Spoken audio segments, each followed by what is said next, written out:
Um curso em milagres, capítulo 8, a jornada de volta. Tópico 6, o tesouro de Deus. 1. Nós somos a vontade conjunta da filiação, cuja integridade é para todos nós. Damos início à jornada de volta ao partirmos juntos e nos reunirmos aos nossos irmãos na medida em que continuamos juntos.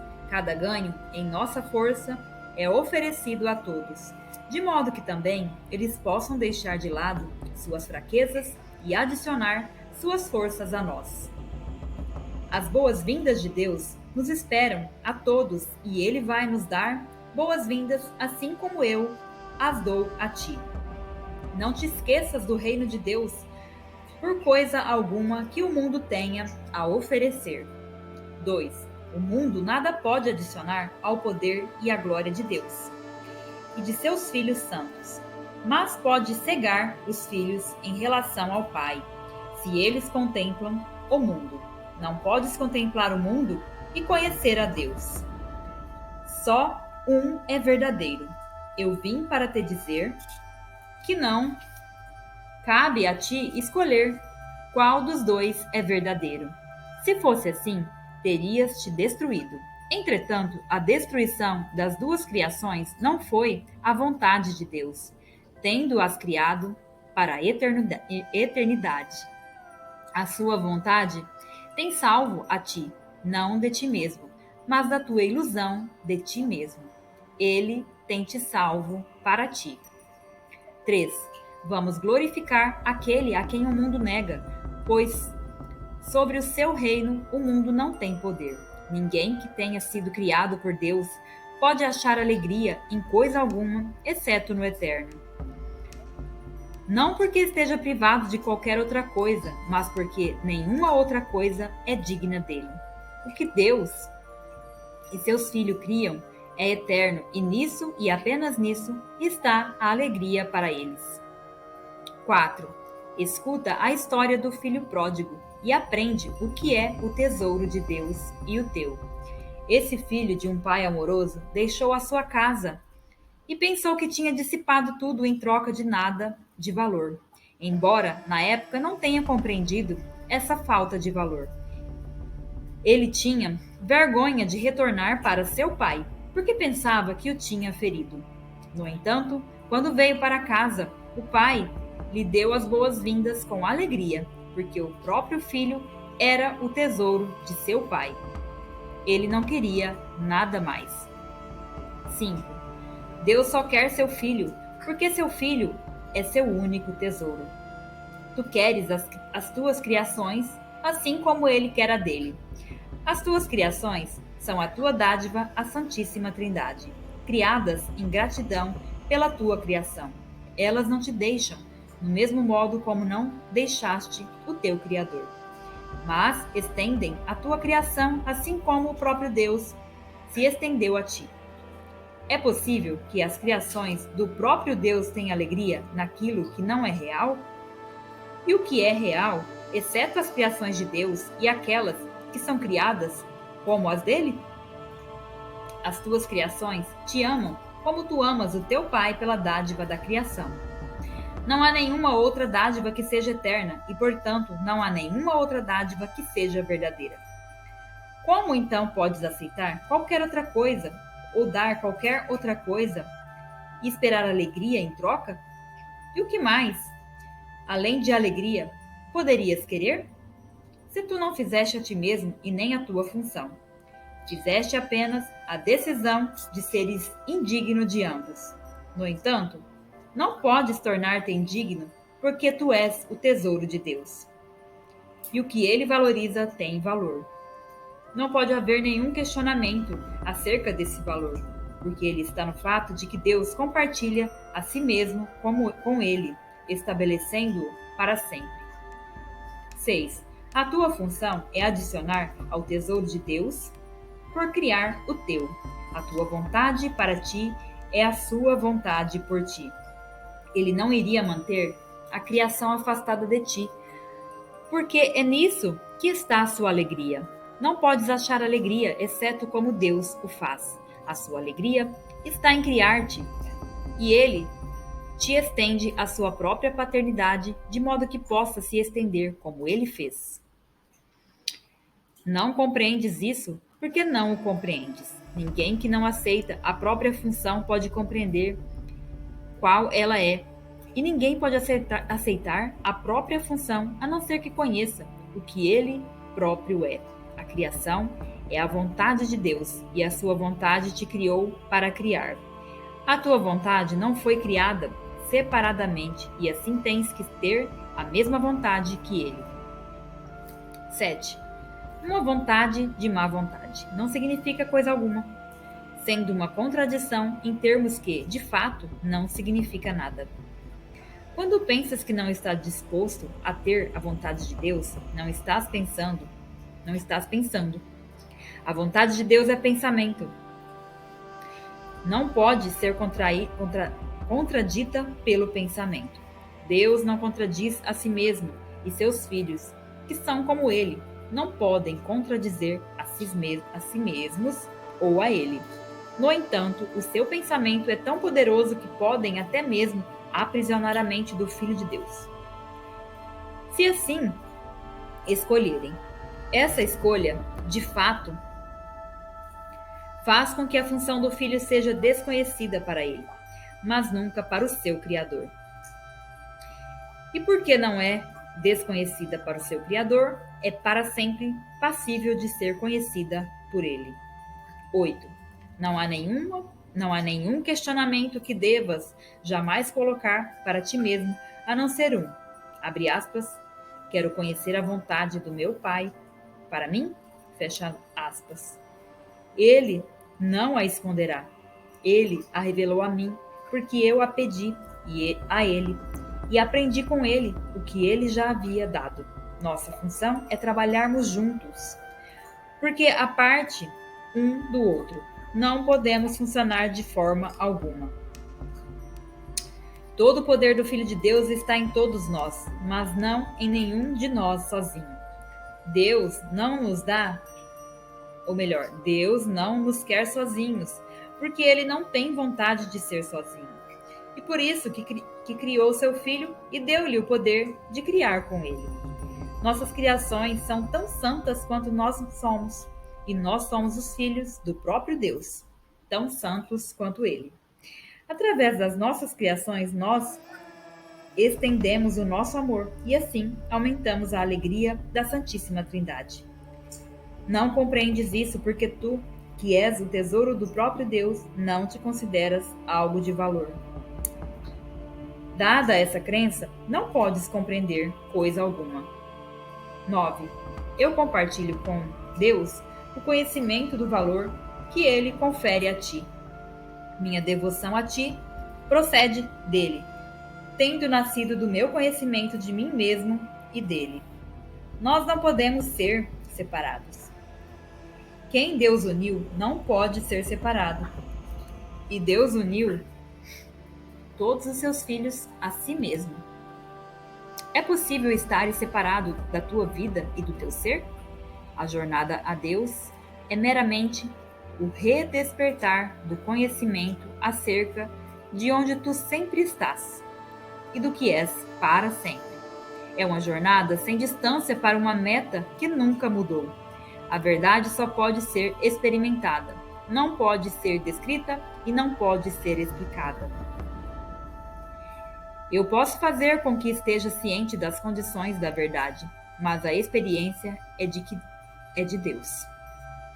Juntos, podemos satisfazer essas condições, mas a verdade despontará sobre ti por si mesmo. 10. O que tem sido a vontade de Deus para ti é teu. Ele tem dado a sua vontade ao seu tesouro, de quem ela é o tesouro. O teu coração, ali está onde está o teu tesouro, assim como o dele. Tu, que és o bem-amado de Deus, és totalmente bem-aventurado. Aprende isso comigo e liberta a santa vontade de todos aqueles que são tão bem-aventurados quanto tu és. Tópico 7. O corpo como um meio de comunicação. 1. O ataque é sempre físico. Quando qualquer forma de ataque entra na sua mente, está te igualando a um corpo, já que essa é a interpretação que o ego faz do corpo. Não é preciso que ataques fisicamente para aceitares essa interpretação. Tu a estás aceitando simplesmente por acreditares que o ataque pode te conseguir algo que queres. Se não acreditares nisso, a ideia do ataque não teria nenhum apelo para ti. Quando te igualas a um corpo, sempre experimentas depressão. Quando um filho de Deus pensa em si mesmo desse modo, está se diminuindo e vendo seus irmãos igualmente diminuídos. Uma vez que ele só pode se achar neles, se excluiu da salvação. 2. Lembra-se de que o Espírito Santo interpreta o corpo só como um meio de comunicação. Sendo o elo da comunicação entre Deus e seus filhos separados, o Espírito Santo interpreta tudo o que tens feito à luz do que ele é. O ego separa através do corpo, e o Espírito Santo alcança os outros através dele. Tu não percebes os teus irmãos como o Espírito Santo os percebe, porque não consideras os corpos somente como meios de juntar as mentes e uni-las com a tua e a minha. Essa interpretação do corpo vai mudar a tua mente por completo a respeito do valor que ela tem. Por si mesmo, ele não tem nenhum. 3. Se usas o corpo para o ataque, isso te causa dano. Se tu usas só para alcançar as mentes daqueles que acreditam que são corpos e ensiná-los através do corpo, que isso não é assim, vais compreender o poder da mente que está em ti. Se usas o corpo para isso, e só para isso, não podes usá-lo para o ataque. A serviço da união, ele vem a ser uma bela lição de comunhão, que tem valor até que haja comunhão. Esse é o modo de Deus fazer com que seja ilimitado o que tu tens limitado. O Espírito Santo não vê o corpo como tu o vês, porque ele sabe que a única realidade de qualquer coisa é o serviço que rende a Deus em nome da fundação que ele lhe dá. 4. A comunicação acaba com a separação. O ataque a promove. O corpo é feio ou bonito, pacífico ou selvagem, útil ou danoso, de acordo com o uso que lhe é conferido. E no corpo de outra pessoa, verás o uso que tens conferido ao teu. Se o corpo vem a ser um meio que dás ao Espírito Santo, de forma que ele o use em favor da união da filiação, tu não verás coisa alguma que seja física, exceto como ela é. Usa-o para a verdade e o verás verdadeiramente. Usa-o equivocadamente e tu o compreenderás equivocadamente, porque já o terás feito por usá-lo de forma equivocada. Interpreta qualquer coisa à parte do Espírito Santo e desconfiarás dela. Isso te conduzirá ao ódio, ao ataque e à perda da paz. 5. No entanto, toda perda vem somente da tua própria compreensão equivocada. Qualquer tipo de perda é impossível. Mas, quando olhas para um irmão como uma entidade física, o seu poder e glória estão perdidos para ti, assim como os teus. Atacaste o teu irmão, mas, em primeiro lugar, tens que ter atacado a ti mesmo. Não o vejas desse modo pela tua própria salvação, que não pode deixar de trazer ao teu irmão a sua. Não permitas que ele se diminua em tua mente, mas liberta-o da sua crença na pequenez e assim escapa da tua. Como parte de ti, ele é santo. Como parte de mim, tu és. Comunicar-te com parte do próprio Deus é ir além do reino até o seu Criador, através da sua voz que ele estabeleceu como parte de ti. 6. Regozija-te, pois, pelo fato de que por ti mesmo nada podes fazer. Tu não és de ti mesmo. Aquele de quem tu és determinou que o teu poder e a tua glória sejam teus, com os quais podes perfeitamente realizar a tua santa vontade para ti, quando a aceitas para ti mesmo.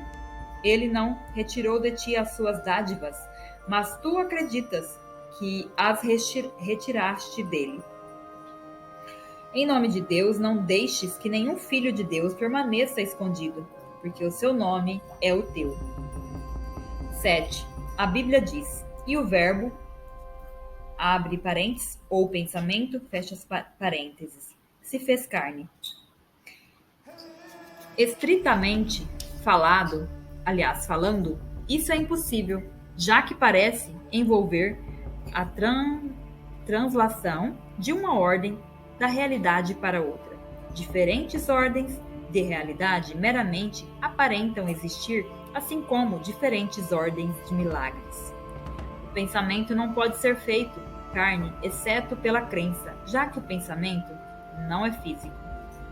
No entanto, o pensamento é a comunicação para a qual o corpo pode ser usado. Esse é o único uso natural que lhe pode ser conferido. Usar o corpo de maneira não natural é perder de vista o propósito do Espírito Santo e assim confundir a meta do seu currículo. 8. Não há nada tão frustrante para um aprendiz do que um currículo que ele não pode aprender. O seu sentimento de adequação sofre e ele não pode deixar de ficar deprimido. Confrontar-se com uma situação de aprendizado impossível é a coisa mais deprimente do mundo. De fato, em última instância, é por esse motivo que o próprio mundo é deprimente. O currículo do Espírito Santo nunca é deprimente, porque é um currículo de alegria. Sempre que a reação ao aprendizado é a depressão, isso acontece porque se perdeu de vista a verdadeira meta do currículo. 9. Nesse mundo, nem mesmo o corpo é percebido como íntegro. Seu propósito é visto como fragmentado em muitas funções, com pouca ou nenhuma relação uma com a outra, de modo que parece ser regido pelo caos. Guiado pelo ego, ele é. Guiado pelo Espírito Santo, não é. Venha a ser um meio através do qual a parte da mente que tentaste separar do Espírito pode ir além das suas distorções e voltar para o Espírito. O templo do ego, assim vem a ser o templo do Espírito Santo, onde a devoção a ele substitui a devoção ao ego. Nesse sentido, o corpo, de fato, vem a ser um templo para Deus. A sua voz o habita, dirigindo o uso que lhe é conferido. 10. A cura é o resultado de usar o corpo somente para a comunicação. Como isso é natural, cura fazendo com que ele seja íntegro, o que é também natural. Toda mente é íntegra e a crença em que parte dela é física ou não é mental é uma interpretação fragmentada ou doentia. Não é possível se fazer com que a mente seja física, mas ela pode ser manifestada através do físico. Você usa o corpo para ir além de si mesma. Tentando alcançar o que está fora, a mente se estende. Ela não para no corpo, pois se o faz, é bloqueada em seu propósito. Uma mente que foi bloqueada permitiu a si mesma ser vulnerável ao ataque, porque voltou-se contra si mesma. 11. A remoção dos bloqueios é, então, o único modo de garantir ajuda e cura. Ajuda e cura são as expressões normais de uma mente que está trabalhando através do corpo, mas não para o corpo. Mas não no corpo. Se a mente acredita que o corpo é a sua meta, vai distorcer a sua percepção do corpo e bloqueando a própria extensão para além dele. Vai introduzir a doença, fomentando a separação. Permanecer o corpo como uma entidade separada não pode senão fomentar a doença, porque não é verdadeiro. Um meio de comunicação perde a sua utilidade se é usado para qualquer outra coisa. Usar o meio de comunicação como meio de ataque é uma óbvia confusão de propósito. 12. Comunicar é unir e atacar é separar. Como podes fazer ambos ao mesmo tempo com a mesma coisa e não sofrer? A percepção do corpo só pode ser unificada por um propósito único. Isso libera a mente da tentação de ver o corpo sob muitas luzes e o entrega por inteiro à única luz do qual ele pode ser realmente compreendido. Confundir um instrumento de aprendizado com uma meta do currículo é uma confusão fundamental que bloqueia a compreensão de ambos. O aprendizado tem que ser conduzido para o que está além do corpo, até o restabelecimento do poder da mente nele. Isso só pode ser realizado se a mente se estende a outras mentes e não se detém à sua extensão. Essa detenção é a causa de toda enfermidade, porque só a extensão é a função da mente. 13. O oposto da alegria é a depressão. Quando o teu aprendizado promove depressão em vez de alegria, não podes estar escutando o professor alegre de Deus, nem aprendendo suas lições. Ver um corpo como qualquer outra coisa, exceto o meio de comunicação, é limitar a tua mente e ferir a ti mesmo. A saúde, portanto, nada mais é do que o propósito unificado. Se o corpo é submetido ao propósito da mente, ele vem a ser íntegro, porque o propósito da mente é um só. O ataque só pode ser um suposto propósito do corpo, porque a parte da mente, o corpo não tem propósito algum. 14. Tu não és limitado pelo corpo e o pensamento não pode se fazer carne. Entretanto, a mente pode ser manifestada através do corpo. Se vai além dele e não o interpreta como limitação. Sempre que vês outra pessoa como limitada ao corpo ou pelo corpo, está impondo esse limite a ti mesmo. Estás disposto a aceitar isso quando todo o propósito do teu aprendizado deveria ser escapar das limitações? Conhecer o corpo como meio de ataque e acreditar que a alegria poderia resultar daí é uma indicação clara de um aprendiz deficiente. Ele aceitou uma meta de aprendizado em óbvia contradição com o propósito unificado do currículo. Meta essa que interfere com a sua capacidade de aceitar o propósito do currículo como seu próprio. 15. A alegria é o propósito unificado e o único propósito unificado é o de Deus. Quando o teu é unificado, ele é o seu. Acredita que podes interferir com o seu propósito e está precisando de salvação. Tu tens condenado a ti mesmo, mas a condenação não é de Deus, portanto, não é verdadeira. Nem o são quaisquer dos seus resultados aparentes. Quando vês um irmão como um corpo, tu o está condenando porque condenaste a ti mesmo. No entanto, se toda condenação é irreal, e tem que ser irreal, já que é uma forma de ataque, ela não pode ter nenhum resultado. 16. Não permitas que tu mesmo sofras o resultado imaginários do que não é verdadeiro. Liberta a tua mente da crença segundo a qual é possível. Na completa impossibilidade disso está a tua única esperança de liberação. Mas que outra esperança poderias querer? A libertação das ilusões está apenas em não se acreditar nelas. Não há nenhum ataque, mas há comunicação ilimitada e, portanto, poder e integridade ilimitados. O poder da integridade é extensão. Não detenhas o teu pensamento nesse mundo e assim abrirás a tua mente para a criação em Deus.